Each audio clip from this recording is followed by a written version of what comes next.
지난 시간에 우리 레위기 20장 1절 6절까지 살펴봤죠, 그죠? 몰래에게 자녀를 바치는 자, 바치는 죄에 대해서, 또 그 죄를 눈감아주는 어떤 공동체의 죄에 대해서, 그리고 부리는 영들을 지닌 자와 마술사를 따라 돌이키는 죄에 대한 하나님의 엄중한 심판을 확인했습니다. 그리고 마지막으로 신명기 18장 이 말씀을 이제 하나님이 금지하신 9가지의 목록을 이제 살펴보겠다고 하면서 마무리했죠. 그죠? 기억하십니까? 제가 오늘 이제 레위기 10장을 준비하려고 하는데요. 이 내용이 너무 많아서 신명기 18장만 다 확인하는데도 아마 오늘 시간 다 갈 것 같습니다. 그래서 시간이 주어진 대로 말씀을 증언하겠습니다. 이 부분은 조직신학에서 마귀론에 해당하는 부분입니다. 한번 다시 한번 읽어볼까요? 다시. 네. 딸을 불 가운데로 지나가게 하는 자나 점쟁이나 때를 관찰하여 기름을 말하는 자나 요술하는 자나 마녀나 마법사나 부리는 영들에게 조언을 구하는 자나 마술사나 강신술사가 너희 가운데서 발견되지 않게 할지니라. 이런 일들을 행하는 모든 자는 주께 가증한 자니 이런 가증한 일들로 인해 주의 하나님께서 그들을 네 앞에서 쫓아내시느니라. 중에서 여기 보시면요, 너희 가운데에서 발견되지 않게 할지니라 말씀하시죠. 너희 가운데 발견되지 않게 할지니라. 이건 선택사항이 아닙니다. 이건 하나님의 명령입니다. 그리고 하나님은 총 9가지 부류를 열거하시는데 이 9가지는 하나하나가요, 오늘날에도 정확히 동일하게 작동하고 있습니다. 형태만 바뀌었을 뿐 마귀는 동일합니다. 그리고 수법도 본질적으로는 동일합니다. 하나씩 확인해 보겠습니다. 먼저 첫 번째, 아들의 딸을 불 가운데 지나가게 하는 자가 나옵니다. 이거 지난 시간에 다뤘던 죄인데요. 중에서 이것을 9가지 가운데 가장 먼저 언급하신 것은요, 이 죄가 그만큼 극악한 죄이기 때문입니다. 이것은 이제 몰렉 숭배와 직접 연결되죠. 자녀의 생명을 우상에게 바치는 것은 하나님이 주신 가장 소중한 선물을 마귀에 넘긴 행위죠. 예레미야 32장 35절 보세요. 또 그들이 흰놈의 아들 골짜기에 바알의 산당들을 세워서 몰렉을 위해 자기 아들딸들을 불 가운데로 지나게 하였는데 그것은 내가 그들에게 명령한 것이 아니요 또 그들이 이런 가증한 짓을 행하여 유다를 죄짓게 한 것도 내가 생각한 것이 아니니라. 이게 흰놈의 골짜기가 나오죠. 흰놈의 아들 골짜기가 나옵니다. 이게 이제 그리스어의 게헨나와 이제 연관되어 있죠, 그죠? 여러분, 하나님은요, 몰렉을 위해서 아들, 딸들을 불 가운데 지나가게 하였는데 이것은 주님께서 명령한 것도 아니고 생각한 것도 아니고 말씀하시네요. 그러니까 하나님은 이런 일을 명령하신 적이 없을 뿐만 아니라 이런 일이 행해지리라는 것을 떠올리기조차 싫다고 하시는 거예요, 지금. 그렇죠? 두 번째 문제, 이거 지난주에 봤으니까 두 번째 갑니다. 두 번째, 점쟁이입니다, 점쟁이. 성경에서요, 이 디비네이션, 이런 단어가 쓰는데 이게 다 일관되게요, 하나님이 아닌 다른 소스에서, 다른 원천에서 숨겨진 지식을 알아내려는 행위를 가리킵니다. 민수기 22장 7절에 보시면 모압의 장로들이죠. 미디안의 장로들이 발람에게 가서 점치는 대가를 가지고 갔다는 기록이 나와 있습니다. 그렇죠? 보시면 점치는 대가를 가지고 발람에게 갔습니다. 여러분, 점을 치는 데는 항상 대가가 따릅니다. 오늘날도 마찬가지예요. 에스겔서 21장에 보시면요, 바벨론 왕이요, 이 방법을 사용한 기록이 나옵니다. 에스겔 21장 21절. 바빌론 왕이 두 길의 머리 곧 길이 나뉘는 곳에 서서 점을 치고 자기 화살들을 빛나게 하며 형상들에게 조언을 구하고 간을 들여다보았느니라. 간을 들여다봤대요. 여러분, 이게 고대 디비네이션이에요. 이게요. 이게 오늘날은 어떻습니까? 타로 카드, 사주팔자, 토정 비결, 역학 상담, 또 관상, 손금 등등. 그러니까 도구만 바뀌었을 뿐 본질은 바벨론 왕이 동물의 간을 들여다본 것과 정확히 동일합니다. 하나님의 말씀이 아닌 다른 수단으로 뭔가 앞니를 알아내려는 것, 이것이 디비네이션입니다. 사무엘상 15장에 보시면요, 사무엘은 이제 사울에게 이렇게 증언했죠. 거역하는 것은 마술죄와 같다. 거역하는 것은 마술죄와 같다. 즉, 하나님의 말씀을 거역하고 어떤 다른 데서 답을 구하는 것, 이것이 마술과 동일한 죄라고 증언한 겁니다. 여러분, 오늘날 재미로 보는 운세, 재미로 보는 사주 등등, 마귀는요, 이 디비네이션 이것을요, 재미로 포장합니다. 성경은요, 재미로 보는 디비네이션과 아주 진지하게 하는 디비네이션 구분하지 않습니다. 하나님은요, 점 자체를요, 가증하다 하셨습니다. 그러니까 재미로 하든 진지하든 문을 여는 것은 동일해요. 마귀에게 문을 살짝 열든 활짝 열든 문을 연 곳은 같다는 거예요. 그죠? 세 번째, 때를 관찰하는 자가 나옵니다. 이것도 살펴봤었죠, 그죠? 이게 뭐냐면 특정한 날이나 시간, 또 하늘의 전체 움직임을 살펴서 기륭을 판단하는 행위를 가리킵니다. 오늘날의 점성술, 별자리 운세가 정확히 이거죠. 이사야서 47장 13절에 보시면 하나님은 바벨을 향해서 이렇게 조롱하신 거예요. 너의 많은 계획으로 인해 피곤하게 되었구나. 이제 별을 살피는 자들과 별을 바라보는 자들과 달마다 예고하는 자들이 일어나 내게 닥칠 이 일들로부터 너를 구원하게 하라. 와, 하나님이 이 말씀을요, 약간 조롱하시는 어조로 하시는 거예요. 이런 자들이 너를 구원할 수 있겠느냐, 뭐 이런 거예요. 물론 구원할 수 없습니다. 여기 이제 별을 살피는 자들, 점성술사입니다. 그죠? 또 스타게이저, 별을 바라보는 자가 있고요. 달마다 예고하는 자들이 있습니다. 달마다 예고합니다. 이게 오늘날 정확히 뭐가 같습니까? 매달 나오는 월간 별자리 운세와 비슷해요. 인터넷 포털에 이제 들어가시면 첫 화면에요, 오늘의 운세가 있고요. 매달 이달의 별자리 운세가 올라와요. 그래서 많은 사람들이요, 뭐 나는 물병자리니까 이런 성격이야. 아니면 또 올해 목성이 내 별자리에 들어왔으니까 좋은 해야, 뭐 이런 얘기를 하는 거예요. 그죠? 이것이 바로 때를 관찰해서 기륭을 말하는 자가 하는 일입니다. 천체의 움직임이 내 운명을 결정한다고 믿는 것은 만물을 주관하시는 하나님의 주권을요, 별과 행성에 넘겨주는 겁니다. 되죠? 가정한 겁니다. 하나님 보시기에. 네 번째로 또 뭐예요? 요술하는 자입니다. 인챈터. 여러분, 이것은 주문을 외우거나 특정한 말을 반복함으로써 어떤 초자연적인 효과를 일으키는 행위, 그러니까 마귀의 역사할 수 있는 문을 열어주는 모든 행위가 여기 포함됩니다. 인챈트. 그죠? 예를 들어서 나무 아미타불 같은 거죠. 그죠? 이게 현대판 인챈트먼트예요. 그러니까 특정한 소리와 단어의 반복에 어떤 힘이 있다고 믿는 거예요. 또 이런 거 있지 않으세요?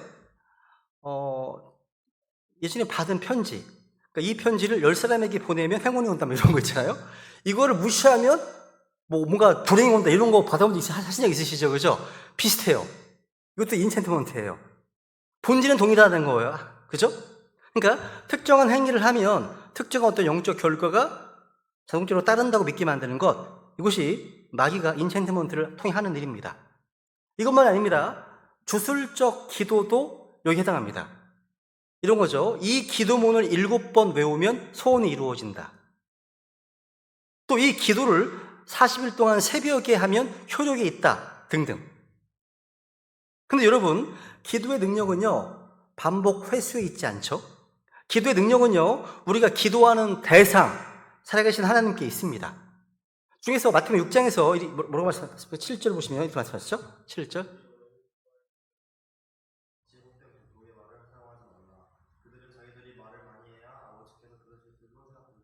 여기 보면 이제 이교도들 같이 헛된 반복, 그 말을 사용하지 말라 말씀하시네요. 헛된 반복, 이것이 인챈트먼트의 본질이에요.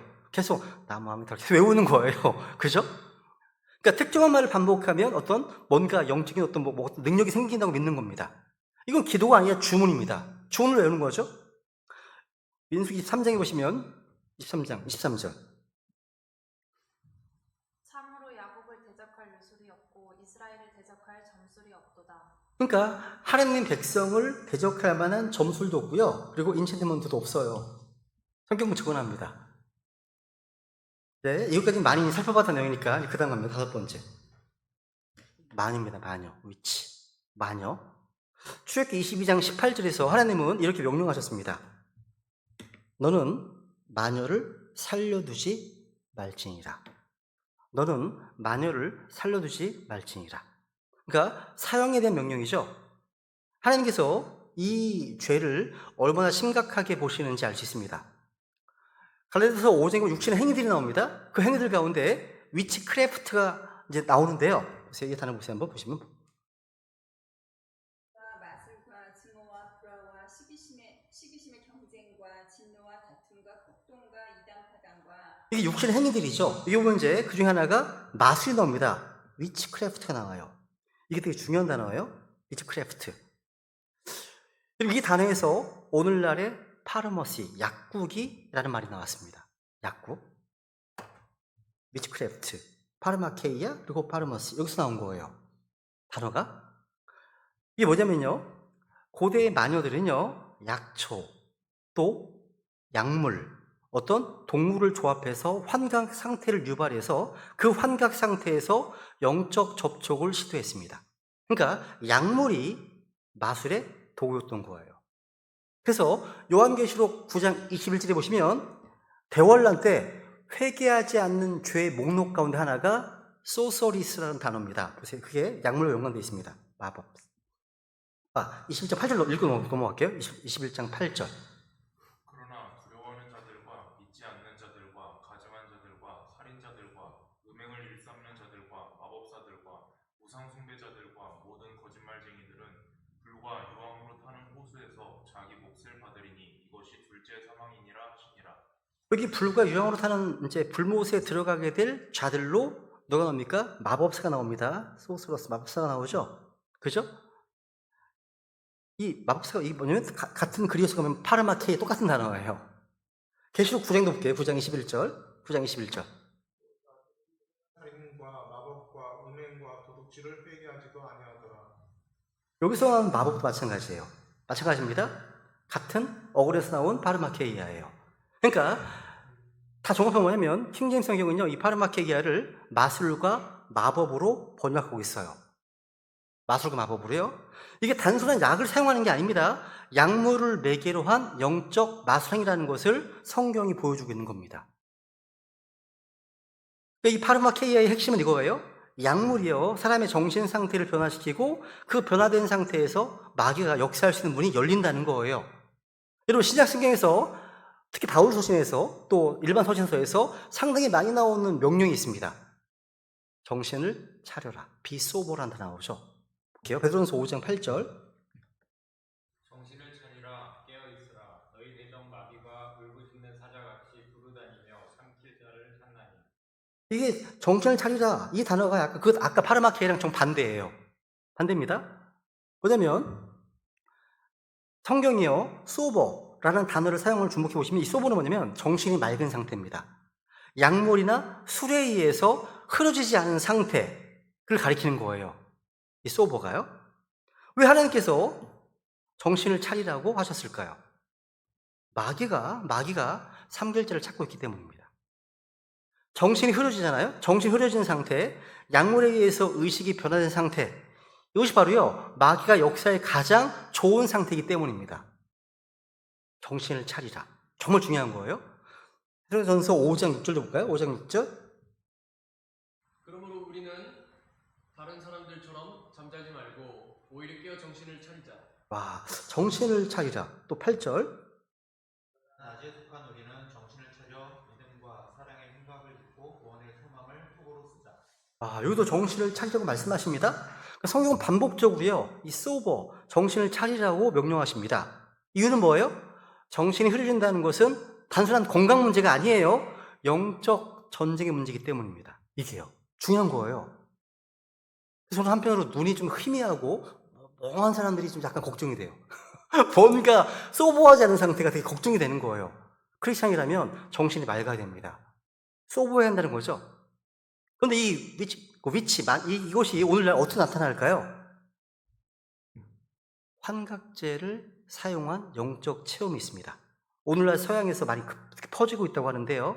예를 들어서 아야와스카라고 하는 게 있어요. 이게 뭐냐면요, 남미 아마존 원주민의 무당, 샤만이라고 하죠. 이 무당들이요, 영적인 세계와 접촉하기 위해서 사용하던 환각 식물 이름입니다. 이것을 마시면 극심한 환각 상태에 빠져서 뭔가를 만났다, 영적 존재를 만났다, 또 우주와 하나가 되었다, 또 자기의 전생을 보았다, 이런 체험을 한다는 거예요. 그래서 지금 서양에서도요, 이 아야와스카 리트릿이라는 이름으로요, 수천 달러를 벌고 이 체험을 제공하는 곳이 급증하고 있답니다. 여러분, 이곳의 원래 용도가 뭐라고요? 무당들이요, 영과 교류하기 위한 도구였습니다. 이게 파르마케이아예요, 이것이요. 약물을 사용해서 영적 세계에 접근하는 행위라는 거죠. 이것과 비슷한 신비 체험을 하게 만드는 것이 실로시린 버섯, 이게 매직 머시룸이라고 하기도 합니다. 마법의 버섯이 있어요. 그 외에도 무슨 LSD, DMT 같은 환각제를 사용해서 뭔가 영적인 어떤 깨달음, 각성을 체험하는 모임이 급속히 퍼지고 있습니다. 심지어요, 여러분, 실리콘밸리에 마이크로 노징이라고 하는 곳이 있어요. 이게 뭐냐면 소량의 환각제를 정기적으로 복용하면서 그러면 창의력이 높아진다. 의식이 확장된다라고 얘기를 합니다. 다만 양은 적어요. 여러분, 양이 적다고 해서 본질이 달라집니까? 아닙니다. 마귀에게요, 조금 문을 열든 많이 열든 문을 연 곳은 동일하지 않습니까? 이게 파르마케이아예요. 그러니까 약물을 통해서 뭔가 영적 세계 접촉하려는 시도인데요. 이건 킹제임스 성경이 2000년 전부터 이미 이 단어를 사용하고 경고한 겁니다. 그 외에도요, 오늘날 마약이 문제가 많이 되고 있죠? 또 대마초가 합법화되고 있습니다. 여러분, 제가 앞서 말씀드린 성경은요, 정신을 차리라 반복적으로 명령하고 있습니다. 마약은요, 그 명령을 정면으로 위반하는 겁니다. 필로폰, 코카인, 헤로인, 대마초 등등 이 모든 것이요, 사람의 정신을 변화시키고 자기 통제력을 상실하게 만들어서요, 마귀가 역사하기 좋은 상태를 만들어냅니다. 그래서 여러분, 마약 중독자들이요, 환각 상태에서 뭔가를 봤대요. 누군가의 소리를 들었답니다. 이건 우연이 아닙니다. 제가 아는 어떤 목사님도 원래 예전에 이제 밴드 시절 있었나 봐요. 음악을 하셨던 분이신데, 지금 미국에서 목회하시는데, 이분이 그러시더라고요. 마약을 하면 어떻게 되는지 아냐고. 마귀의 종이 된다고. 뭐가 보인대요, 실제로. 연관되는 거예요. 그러니까 여러분, 마약에 자기 몸을 내주는 순간 그것은 종이 되는 겁니다. 그러니까 마약의 배후에서 역사하는 것은 마귀입니다. 그러니까 마귀의 종이 되는 거죠. 그죠? 여러분, 마약 중독에서 빠져나오지 못한 사람들의 상태를 보세요. 자기 의지로는 끊을 수가 없어요. 이게 단순한 화학적인 의존입니까? 영적인 속박이 함께 작용하고 있는 거예요. 영적 속박이요. 그럼 대마초는 괜찮아요? 대마초는? 오늘날 전 세계적으로요, 대마초 합법화가 확산되고 있습니다. 미국도 마찬가지예요. 확산되고 있습니다. 합법화가요. 그러니까 이런 말 하지 않습니까, 대마초? 자연에서 온 것이니까 안전하다. 술보다 해롭지 않아. 아니면 또 뭐 의료적인 목적으로 사용되는 논리로 포장합니다. 그러나 대마초가 하는 일이 뭐죠? 정신 상태를 변화시킵니다. 이걸 사용하는 자들이요, 마음이 열린다, 평소에 안 보이던 것이 본다, 또 의식이 정화된다, 이렇게 얘기를 합니다. 이게 뭐 같은 겁니까? 환각제 사용자들이 하는 말과 동일합니다. 그러니까 정도의 차이는 있을 뿐 방향 같은 거예요. 그래서 아까 보통 말씀 보세요, 한번. 계시록장 21절. 자기들이 행한 살인과 마법과 음행과 도둑질을 회개하지도 아니하더라. 와, 대환란 때요, 하나님의 심판이 막 쏟아집니다. 쏟아지는 가운데도 사람들이요, 자기 마법, 소서리스, 이걸 회개하지 않는다고 합니다. 약물을 통한 마술행위가 마지막 때요, 전 세계적으로 만연할 것이라는 예언입니다. 그러니까 이건요, 마귀의 효과적인 도구 중 하나입니다. 약물로 정신을 흐리게 만들고 거짓 영적 체험을 제공하고, 이게 진짜 뭔가 어떤 뭐 영성이야 뭐 이렇게 속이고, 결국 살아계신 하나님과 그분의 말씀에서 멀어지게 만드는 거죠. 마녀 그러니까 오늘날 특히 이제 아이들은 그런 얘기 하더라고요. 현대 위카 운동이라는 게 있는데 자칭 화이트 위치가 있답니다. 하얀 마녀라고 해서, 하얀 마녀는요, 해를 끼치지 않는답니다. 좋은 마녀래요. 하얀 마녀는. 검은 마녀는 악한 거고. 여러분, 하나님은요, 나쁜 마녀만 금하신 게 아닙니다. 그냥 성경에는요, 그냥 위치예요. 위치는 다 죽이라고 하셨습니다. 하나님 말씀입니다. 좋은 마녀, 나쁜 마녀의 구분이 없어요. 마녀는 마녀입니다. 아이들이 가르쳐줘야 되겠죠, 그죠? 하얀 마술, 흑마술이니 또 뭐 백마술이니, 이건 마귀가 만드는 구분입니다. 하나님 보시기엔 전부 다 동일하게 파르마케 가정한 겁니다. 가정한 거예요. 여섯 번째는 이제 또 차머입니다. 마법사로 이제 번역이 되어 있습니다. 보통 이제 이 charm이라고 하면 뜻 자체가 이제 매력, 이런 뜻으로 쓰입니다.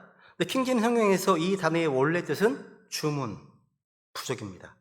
주문, 부족. 부족을 쓰는 자, 참호하며. 그죠? 그러니까 실제 그런 말 쓰지 않습니까? lucky charm. 이게 뭐예요? 행운의 부족입니다. 행운의 부족이라고 하죠. 이 참어는요, 부족이나 주술적 어떤 물건을 통해서 어떤 초자연적인 보호나 힘을 얻으려고 하는 자입니다. 시편 58편 4절 5절에 보시면요, 여기 보면 이제 뱀을 부리는 참어들이 나와요. 마법사들. 뱀을 부립니다. 그러니까 뭔가 주문으로 뱀을 조종하는 자로 묘사되고 있습니다. 이게 오늘날 어떤 형태로 나타날까요? 한국에서요, 가장 흔한 것 몇 가지가 있는데 부적 붙이는 거예요.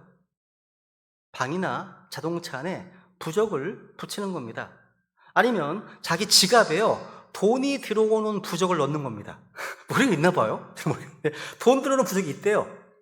또 풍수지리에 따라서요, 집안에 어떤 특정 물건을 배치합니다. 여기. 여긴 안 돼. 이런 거 하지 않았습니까? 그죠? 그런 겁니다. 또 행운의 팔찌를 차는 거. 이 모든 것이 다 이 참어의 사고방식인 거예요. 그러니까 어떤 물건을 차면 어떤 물건에 어떤 영적인 힘이 있다고 믿는 거죠. 그런데 더 심각한 문제가 있습니다. 교회 다니는 분들 중에서도 이런 하는 경우가 있습니다. 십자가 목걸이. 십자가 목걸이를 마치 뭔가 부적처럼 여기는 거죠. 이것만 걸면 좀 안전하겠지? 믿는 거예요. 아니면 성경책을 머리맡에 놓으면 나이트메어, 악몽을 꾸지 않는답니다. 뭐 이런 것도 있어요.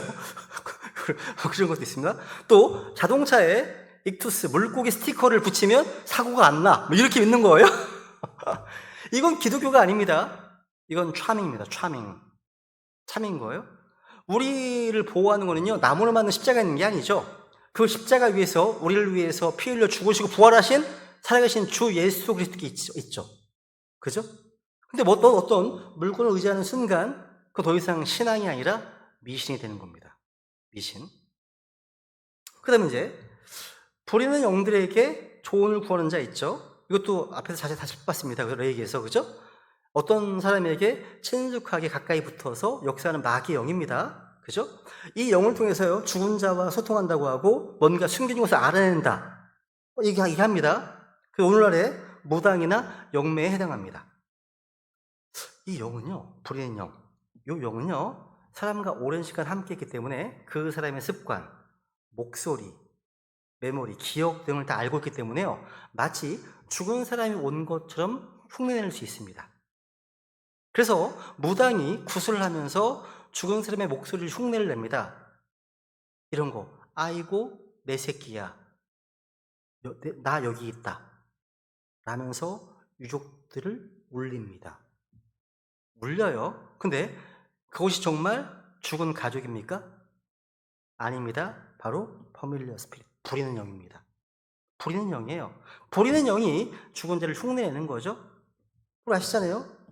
한 번 죽은 것은 사람들이 정해진 것이고 그것 뒤에는 뭐가 있습니까? 심판이 있습니다. 죽은 자는 돌아오지 않습니다. 죽은 뒤에는 심판이 있을 뿐이죠. 무당이 불러내는 것은요, 죽은 사람의 어떤 영혼이 아니라 그 사람을 흉내내는 마귀라는 거죠.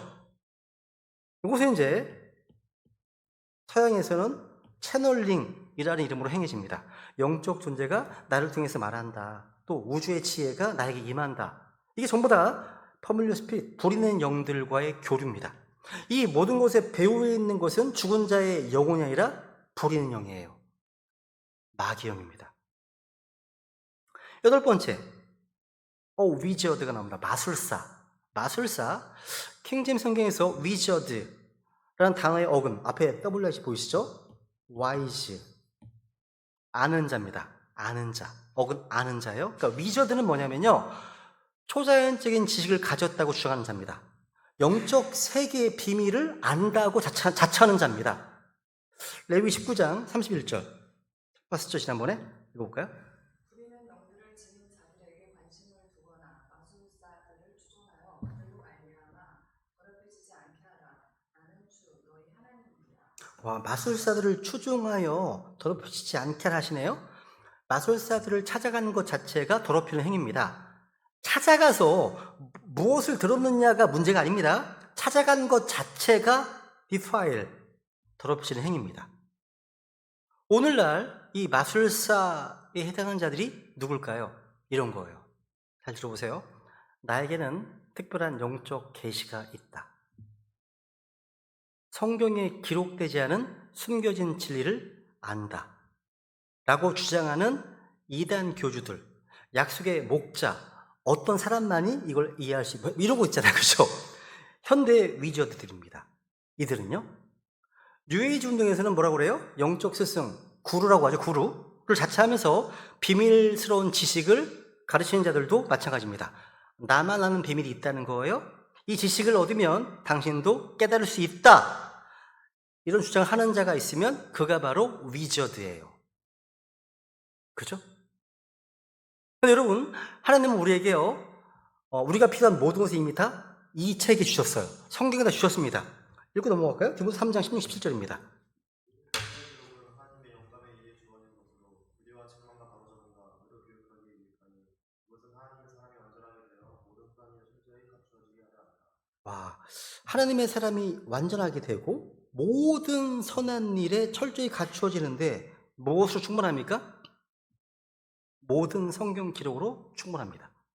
성경이면 충분합니다. 그러므로 성경 밖에서 어떤 비밀스러운 지식을 찾는 것은요, 이 성경의 충분성을 부정하는 것이고요, 그건 위저드의 길을 따르는 겁니다. 그죠? 마지막 9번째입니다. 9번째. 우리가 일찍 끝날 것 같죠? 그죠? 그럼 좋겠습니다. 그죠? 이제 강신술사입니다. 네크로맨서라고 하는데요. 강신술사라고 있어요. 이 네크로맨서는요, 두 개 헬라어 단어에서 나왔다고 합니다. 네크로스, 죽은 자, 만타이아, 점술. 합치면 뭐예요? 죽은 자를 통한 점술입니다. 그러니까 죽은 자에게 물어서 산 자를 위한 답을 구하는 자예요. 이게 강신술사입니다.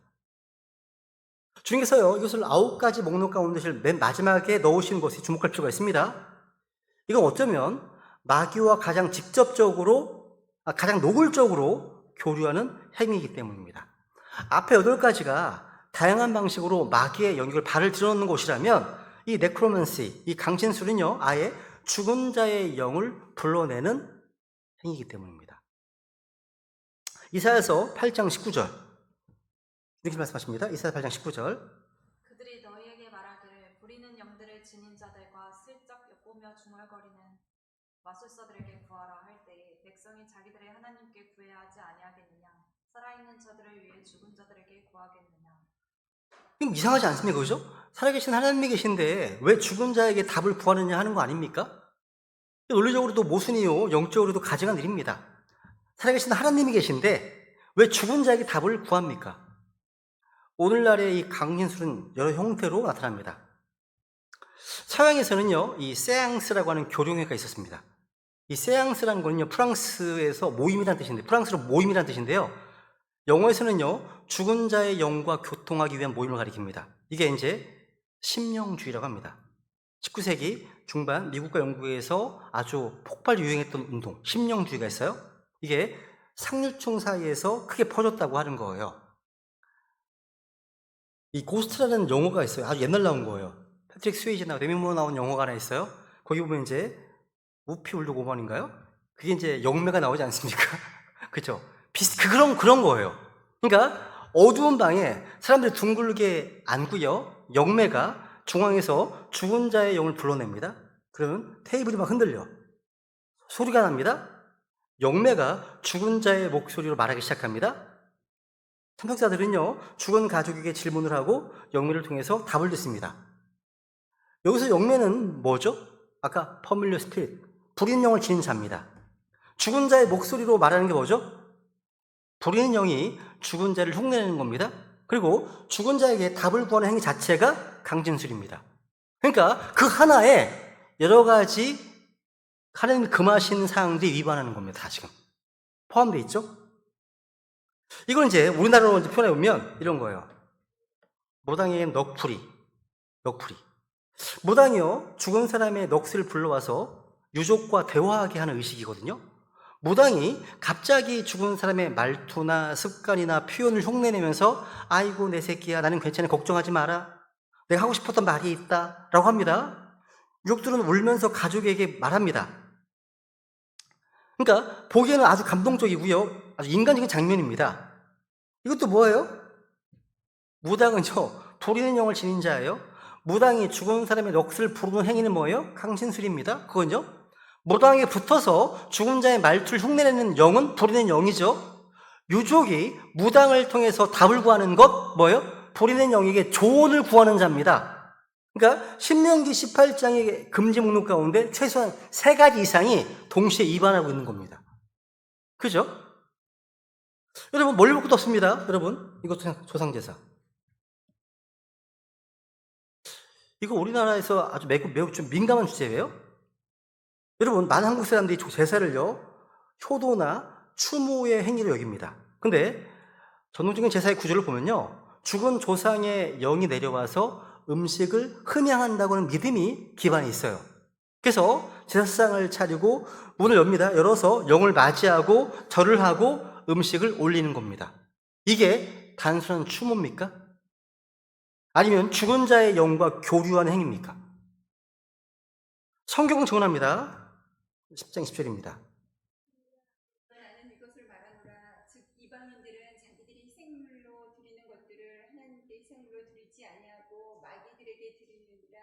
나는 너희가 마귀들과 교제하는 것을 원치 아니하노라. 와, 이방인들이 sacrifice, 희생물, 제사 드리는 거, 그죠? 이걸 성경에서는 마귀들과 교제하는 것이다.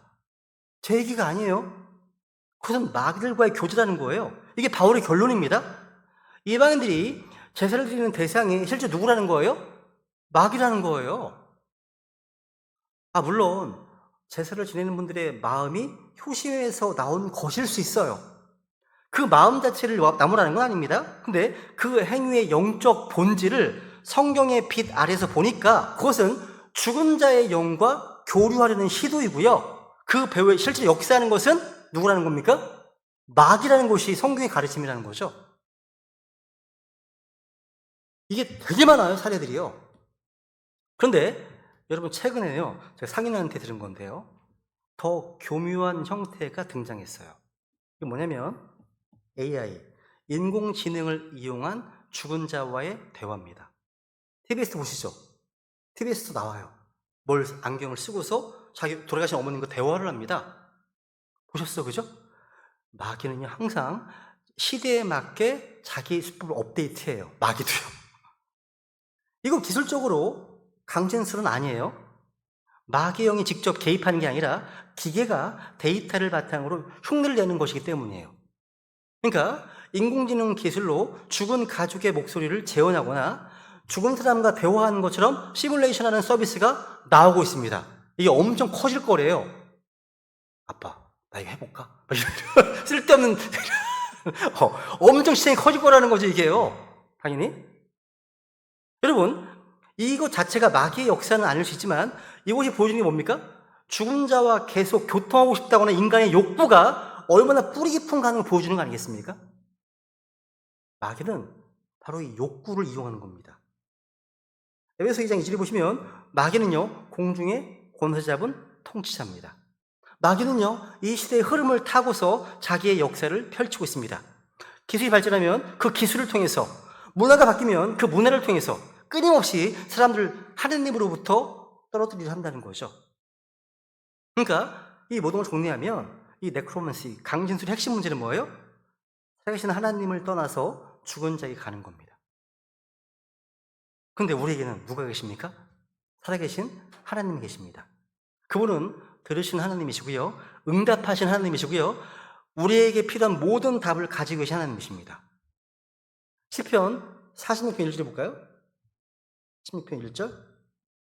하나님은 우리의 피난처시오 힘이시니 고난 중에 그 즉시 만날 도움이시라. 와, 하나님은요 고난 중에 즉시 만날 도움이시라 라고 되어 있습니다. very present help입니다. very present help. 무슨 얘기예요? 지금 현재 매우 현존하는 도움이라는 거예요. 하나님은 지금 여기 살아계시기 때문에. 그죠? 그러니까 죽은 자에게 갈 필요가 없는 거죠. 무당에게, 영매에게 갈 필요가 없습니다. 살아계신 하나님이 계시고 그분의 말씀이 우리 손에 있습니다. 그러므로 죽은 자에게 답을 굴 필요가 없습니다. 살아계신 주님께 구하십시오. 죽은 자의 말을 듣지 마십시오. 살아있는 하나님의 말씀을 들으시라는 거죠. 여기에 모든 답을 가지고 있습니다. 답이 있습니다. 여기 안에요. 지금까지 9가지를 살펴봤습니다. 그래서 이 모든 것을요, 신명기 18장 12절에서 한 단어로 묶어서 정리하는데요. 보세요. 신명기 18장 12절. 일들을 행하는 모든 자는 주께 가증한 자니 이런 가증한 일들로 인해 주 내 하나님께서 그들을 내 앞에서 쫓아내시느니라. 이런 일들을 행하는 모든 자, 9가지 다 가져갑니다. 그죠? 주께 뭐 하라고요? 가증한다. 한 단어, abomination. These abominations. 가증하답니다. abomination은 단어의 무게를 느끼셔야 됩니다. 이 단어는요, 주님께서 극도로 혐오하시고 역겨워하시는 것을 가리킬 때 사용하는 가장 강한 표현 중 하나입니다. 단순히 싫어하시는 것이 아닙니다. 하나님의 거룩하신 본성과 정면으로 충돌하는 것. 주님이 도저히 참으실 수 없는 겁니다.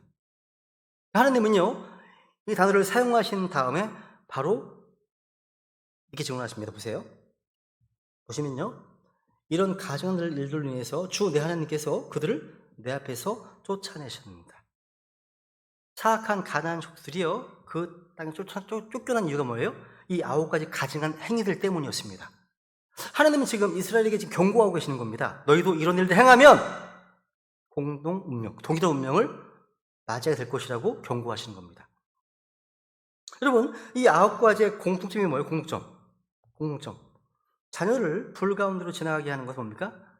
하나님이 아닌 우상에게 바치는 거죠. 또 디비네이션, 점치는 거 뭡니까? 하나님의 말씀이 아닌 다른 수단으로 미래를 알려고 하는 겁니다. 때를 관찰하는 겁니까? 하나님의 주권이 아닌 천체 움직임의 운명을 맡기는 겁니다. 요술하는 거 뭡니까? 주님께 드리는 기도가 아닌 주문으로 영적인 어떤 힘을 얻으려고 하는 겁니다. 또 위치는 뭡니까? 하나님의 능력이 아닌 어떤 약물로 영적 세계에 접근하려고 하는 겁니다. 마법사는 뭐죠? 참어? 하나님의 보호가 아닌 부적과 물건에 의지하는 겁니다. 도리는 영에게 조언하는 자 뭡니까? 하나님이 아닌 다른 자에게 답을 구하려고 하는 거죠. 마술사는요, 하나님 말씀이 아닌 다른 비밀스러운 지식을 추구하는 거죠. 강길수사는 뭡니까? 살아계신 하나님이 아닌 죽은 자에게 물어보는 겁니다. 보이십니까? 전부 같은 패턴이에요. 하나님이 아닌 다른 영적 존재, 영적 원천에서 어떤 지식과 능력과 답을 구하는 겁니다. 형태는 9가지지만 본질은 하나입니다. 하나님을 떠나 다른 데로 가는 거예요. 모두 하나님이 아닌 다른 영적 어떤 소스로부터 답을 구하는 겁니다. 오늘날 현대사는요, 이 9가지를요, 문화라고 부릅니다. 또 전통이라고 부릅니다. 또 어떨 때는 재미라고 부릅니다. 심지어 자기 개발이라고 부르기도 합니다. 포장지가 아름다워졌습니다. 근데 포장지가 달라졌다고 내용이 달라진 거 아닙니다. 고린도 11장 14절 볼까요? 14절. 그것은 결코 놀랄 일이 아니니 사탄도 자기를 빛의 천사로 변형하느니라. 사탄도 자기를 빛의 천사로 변형합니다. 트랜스폼이죠. 형태를 바꾸는 거예요. 그죠? 사탄은 자기의 본 모습을 그대로 드러내지 않습니다.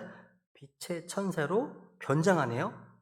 말도 그럴듯합니다. 뭐 내면의 평안이, 우주의 에너지니, 우주와의 조화니, 자아 실현 등등 이런 아름다운 말로 포장해요.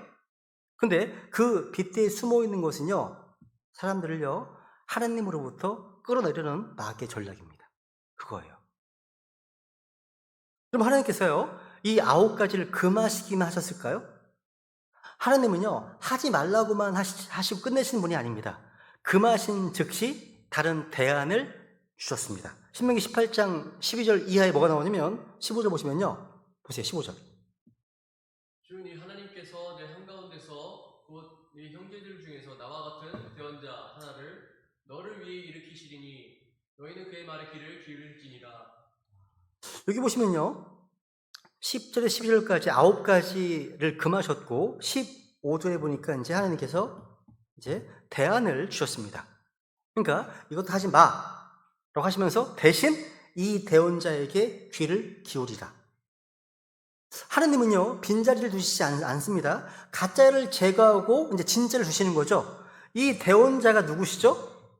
사도행전 3장에 보니까 베드로가 분명히 밝히죠. 3장 22절. 백성들에게 이르되 주 너희 하나님께서 너희 형제들 중에서 나와 같은 대언자 하나를 너희를 위해 일으키시리니 그가 너희에게 무엇을 말하든지 너희는 모든 일에 그의 말을 들을지니라. 이 대언자가 누구냐면 22절 바로 앞에 누가 나오면 20절 나오면 20절. 주께서 예수 그리스도 곧 너희에게 미리 선포된 분을 보내실 터인데 그러니까 신명기 18장 15절의 그 대언자는 바로 주 예수 그리스도십니다. 하나님은 점쟁이 대신 예수 그리스도를 주셨습니다. 마술사 대신 또 부리는 영 대신 예수 그리스도를 주셨고 그분의 말을 듣게 하셨습니다. 그러니까 우리에게는 점쟁이 필요 없습니다. 마술사 필요 없습니다. 부리는 영을 지닌 자 필요 없습니다. 우리에게는 길이요 진리요 생명이신 예수 그리스도가 계시고 모든 진리가 인도하시는 성령님이 계시고 내 발의 등이요 빛인 내 길의 빛인 하나님의 말씀이 있기 때문입니다. 그죠? 지금까지 이런 말씀 드리니까 나는 점쟁이를 찾아간 적도 없고 무당을 찾아갈 줄도 알았는데 나 상관없어 라고 생각할 수 있습니다. 그런데 이 말씀을요 좀 넓게 적용해 보십시오. 우리 크리스찬들이요 하나님의 말씀보다 다른 것에 더 귀를 기울이는 것이 있다면, 성경이 주는 해답보다 세상이 주는 답을 더 신뢰한다면, 기도하는 것보다 어떤 점성술이나 다른 것에 관심을 갖고 있다면 이게 모든 것이 부리는 영을 따라서 돌아서는 것의 현재 형태일 수 있습니다.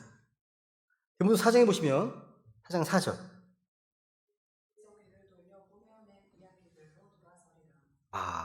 하나님의 말씀은 진리에서 귀를 돌이키고 사람들이 만들어낸 이야기를 따라가는 겁니다. 형태는 다르지만 방향 같습니다. 하나님으로부터 멀어지는 방향이죠. 그렇죠? 또 한 가지 경계해야 될 것이 하나 있어요. 오늘날 일부 교회에서요, 소위 예언의 은사를 가졌다는 사람들을 찾아다니면서 자기의 미래에 대한 답을 구하는 사람들이 생각보다 많이 있습니다. 심지어 목회자들 중에서도 어떤 용하다는 권세를 찾아간대. 용하대, 용이 마귀 아니에요? 용하다는 권세를 찾아가서 기도를 받고 온대. 이런 걸 들은 적이 있습니다. 야, 그래서 그런 분들이 올해 안에 누구가 결혼한다고 했어. 또 내 사업이 잘 된다고 했어. 이런 얘기를 한다는 거죠. 그런 상황 인용하는 게 성경에서 예언, 대언을 사모하라고 했지 않냐. 이런 얘기 인용하는 거예요. 확인해 볼게요, 한번.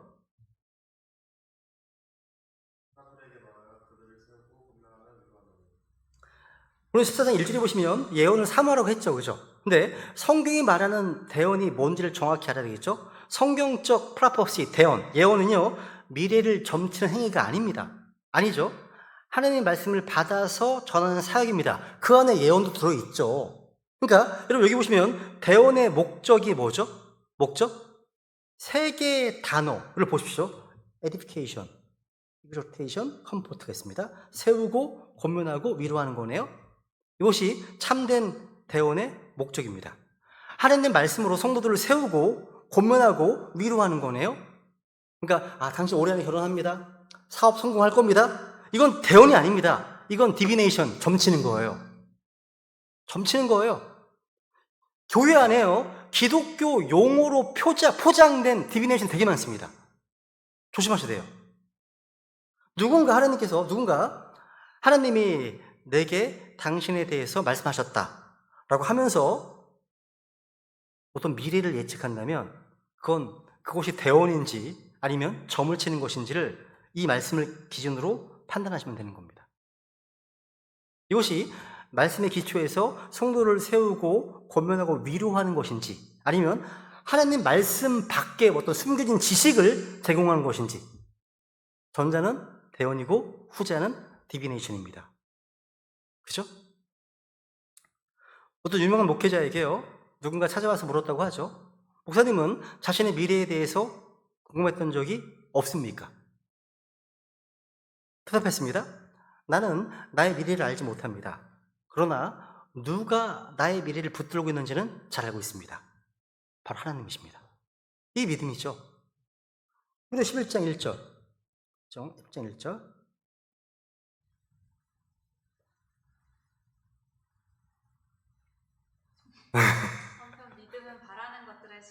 보이지 않는 것들의 증거니. 되게 재밌어요. 목만 너무 긴 것 같아요. 네. 보시면 믿음은 바라는 것들의 실체요. 보이지 않는 것들의 증거다. 여기 실체, 증거. 믿음은 막연한 감정이 아니네요. 그죠? 바라는 것들의 실체이고 보이지 않는 것들의 증거입니다. 내일을 볼 수 없지만 내일을 주관하시는 하나님의 약속의 실체고 증거입니다. 그죠? 고린도후서 5장 7절에서 바울이 이렇게 고백하죠. 이제 마무리합니다. 5장 7절. 보는 것으로 걷지 아니하노라. by faith, 믿음으로 걷습니다. not by sight, 보는 것이 아니라고 되어 있죠. 그죠? 여러분, 믿음으로, 반대는 보는 것으로. 디비네이션은 보려는 겁니다. 점치는 것 보려는 겁니다. 그죠? 미래를 미리 보려는 거 아닙니까? 때를 관찰하는 자, 이것도 보려는 겁니다. 별의 움직임을 보고 미래를 읽으려는 겁니다. 강현수를 보려는 겁니다. 죽은 자에게 물어서 보이지 않는 것을 알려는 겁니다. 근데 믿음은 보는 것이 아닙니다. 보지 않고 걷는 거죠.